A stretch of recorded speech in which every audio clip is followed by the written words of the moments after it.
আচ্ছা বলেন, এই যদি নয়াকান্দির মানুষগুলো যদি আমার আল্লাহকে সম্মান না দেয় এবং আমার রাসূলকে যদি সম্মান না করে, এতে কি কোনো আসে যায়? কথা বলেন, আসে যায়?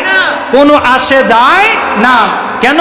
আমার আল্লাহর উপরে ইস্তেগফার পড়ার জন্য পশু পাখি জীব জন্তু, কথা বলে না, আছে।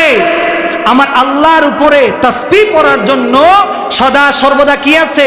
পশু পাখি জীব জন্তু 18,000 মাখলুকাত আছে।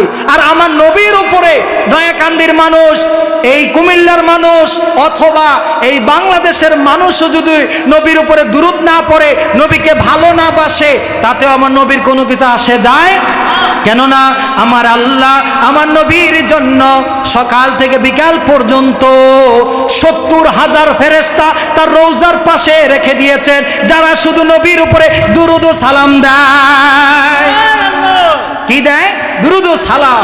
বাংলার মানুষ না দিলে এতে আমার নবীর কোনো কিছু আসে যায়?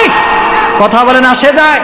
শুধু তাই নয়, বিকাল মাগরিব থেকে ফজরের শেষ পর্যন্ত ওই সময়ের জন্য 70,000 ফেরেশতা আমার আল্লাহ নিয়োগ করেছে রওজার পাশে নবীজিকে দুরূদ ও সালাম দিতে। সুবহানাল্লাহ।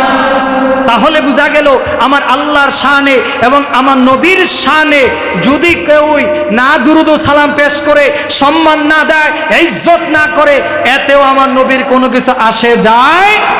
কথা বলেন, আসে যায়?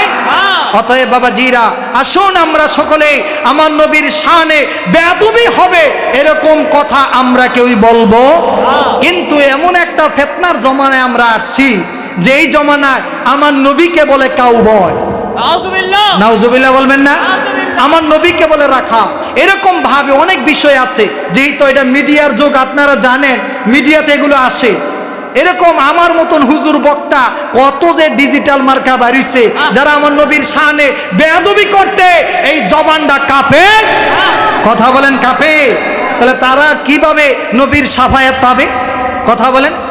যেই নবীর শানে আমার আল্লাহ তাআলা এত মর্যাদা ইজ্জত সম্মান দিল, সেই নবীকে নিয়ে যদি কেউ কটূক্তি করে বা সেই নবীকে শানের খেলাফ যদি কেউ বলে, আমরা কি ছেড়ে দেব?